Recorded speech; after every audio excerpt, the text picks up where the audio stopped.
புது அர்த்தங்கள் நிகழ்ச்சியில் உங்களை சந்திக்கிறதுல ரொம்ப மகிழ்ச்சி. இந்த நிகழ்ச்சியில் பங்கேற்பதற்காக இந்திய கம்யூனிஸ்ட் கட்சியின் லெனின் அவர்களும் அனைத்து இந்திய அண்ணா திராவிட முன்னேற்ற கழகத்தின் ஆவடிக்குமார் அவர்களும் நம்ம அரங்கத்திற்கு வந்திருக்கிறார்கள். வணக்கம்.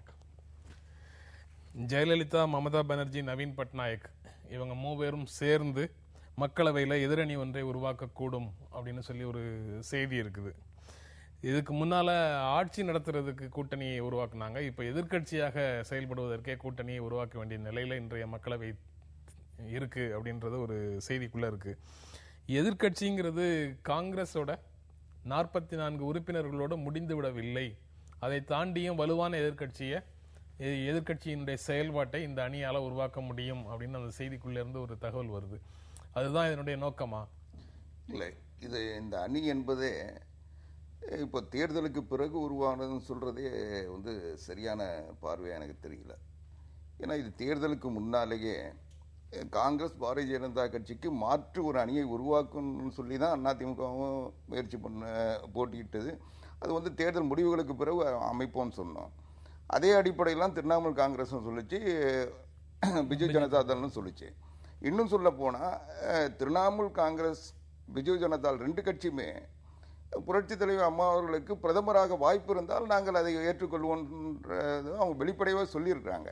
ஆக எங்களுடைய உறவு என்பது இன்றைக்கு ஏதோ சந்தர்ப்ப சூழ்நிலைகள் காங்கிரஸ் பலகீனப்பட்டு விட்டது, அந்த இடத்தை நாங்கள் பிடிப்பதற்கு முயற்சின்றதை விட எங்களுடைய நிலை என்பது ஏற்கனவே உறுதிப்படுத்தப்பட்ட ஒன்று. நாங்கள் அதற்கான முயற்சியில் தேர்தலையே அந்த நோக்கத்தோடு தான் சந்தித்தோம். அது எங்களுக்கு ஆட்சி அமைக்கின்ற வாய்ப்பு வந்திருந்தால் அந்த இடத்தை நாங்கள் நிறைவேற்றி இருப்போம். அது இல்லை என்றும்போது அதற்கு எதிரான எதிர்கட்சியாக இருந்து அந்த கடமையை நாங்கள் செய்யப்போம். எதிர்கட்சி கடமையை இந்த அணி சிறப்பாக செய்யும் அப்படின்னு எதிர்பார்க்கலாமா, இல்லை எதிர்கட்சி மாதிரி செயல்படும் அப்படின்னு? அதுதான் காங்கிரஸ் பாரதிய ஜனதா கட்சிக்கு மாற்று அணி என்பதில் சந்தேகம் இல்லை. ஆனால் ஒவ்வொரு மாநிலம் சார்ந்த பிரச்சனைகள், அந்த கட்சியினுடைய நிலைப்பாடுகளுக்கு ஒத்த பிரச்சனைகளுக்கு நாங்கள் ஆதரவு தருவோம். அதே நேரத்தில் இந்த எங்களுடைய நிலைக்கு எதிராக, இந்த நாட்டுக்கு எதிராக, மக்களுக்கு எதிராக அரசாங்கம் கொண்டு வருகின்ற திட்டங்களையும் சட்டங்களையும் எதிர்க்க வேண்டிய நேரத்தில் கண்டிப்பாக எதிர்ப்பார்கள். இந்த மக்களவையில் இடதுசாரிகளுடைய இடம் தான் ரொம்ப பரிதாபமாக சொல்றதா, எப்படி சொல்றதுன்னு தெரியல, மோசமான நிலைமையில இருக்கு. ஒரு பக்கம் காங்கிரஸ், இன்னொரு பக்கம் இந்த ஃபெடரல் ஃப்ரண்ட், இந்த 3 கட்சிகள். இந்த ரெண்டுல எந்த அணியோட இணைந்து பணியாற்றுவதற்கான வாய்ப்பு இடதுசாரிகளுக்கு அதிகம் அப்படின்னு நினைக்கிறீங்க நீங்க?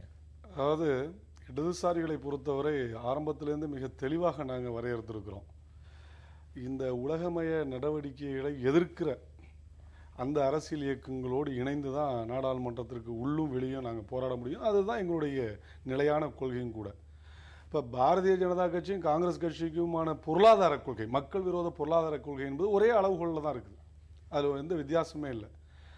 இப்போ இருக்கிற இந்த ஃபெடரல் அணி என்று சொல்லக்கூடிய அந்த அணி கூட, மாநில கட்சிகளுடைய அணி என்பது கூட இந்த உலகமய நடவடிக்கை எதிர்த்து மக்கள் நலன் சார்ந்தவர்கள் நிற்கிற போது நிச்சயமாக இடதுசாரிகள் அவரோடு இருக்கலாம். ஆனால் அது இல்லாமல் வெறும் சின்ன சின்ன பிரச்சனைகளுக்காக மட்டும் ஒருங்கிணைப்பது அல்லது வேறு சில விஷயங்களுக்காக மட்டும் ஒருங்கிணைத்து என்றால் அந்த அணியும் நீடித்திருக்க முடியாது. ஒரு கொள்கை அடிப்படையில் மக்களுக்கான மாற்றி முன்வைக்க முடியாது. இடதுசாரிகளை பொறுத்தவரை இந்த தேர்தலில் குறைவான இடங்களை பெற்றிருக்கிறோம், அதை கூட நீங்கள் குறிப்பிட்டீங்க. ஆனால் இடம் குறைவாக பெற்றாலும் கூட எங்களுடைய குரல் மேலும் மேலும் வலுப்பெறும். நிச்சயமாக மக்கள் மீது நம்பிக்கை வைத்து நாங்கள் செயல்படுகிறோம், மாற்ற முடியும் என்று நினைக்கிறோம். இல்லை, அதாவது கடந்த 15வது நாடாளுமன்றத்தில் கூட காங்கிரஸுக்கு ஒரு மாற்று சக்தி அணி இயங்கிட்டு தான் இருந்தது.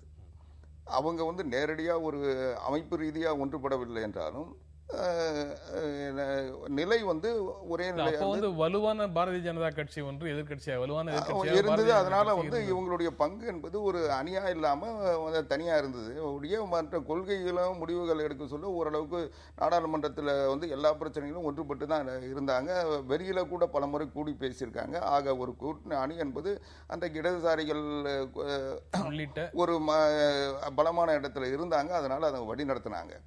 இன்றைக்கு நாங்கள் கடந்த தேர்தலிலே கூட தேர்தல் அறிக்கையிலே சொல்லியிருக்கோம். அனைத்து இந்திய அண்ணா திராவிட முன்னேற்ற கழகத்தின் தேர்தல் அறிக்கையில் புரட்சித் தலைவர் அம்மா அவர்கள் முன்வைத்த கோஷமே கோஆபரேட்டிவ் பெடரலிசம், அதாவது கூட்டுறவு கூட்டாட்சின்னு சொன்னாங்க. அதை நோக்கிய பயணத்தில் தான் இன்றைக்கு இந்த மாநில மேற்கு வங்காளத்தை சரி, ஒடிசாவும் சரி, இன்றைக்கு அதுக்குரிய வாய்ப்புகள் கிடைச்சிருக்கு. அந்த இன்றைக்கு எங்களுக்கு எந்தெந்த மாநிலங்களில் வெற்றி பெற்றிருக்கோ, இன்னும் சொல்ல போனால் நீங்க சொல்ற அந்த கோஆபரேட்டிவ் ஃபெடரலிசம் அப்படிங்கிறது ஒரு அரசியல் முழக்கம், அரசியல் லட்சியம். அதுல வந்து நீங்க சேர்ந்து இருப்பீங்கிறதுல சந்தேகம் இல்லை. லெனின் சொன்னது பொருளாதார கொள்கைகள் தொடர்பான விஷயங்கள்ல அவர்கள் எப்படி நிலையெடுக்கிறார்களோ அதை பொறுத்து அவர்களோடு சேர்ந்து வேலை செய்ய முடியும் அப்படின்னு சொல்றாரு.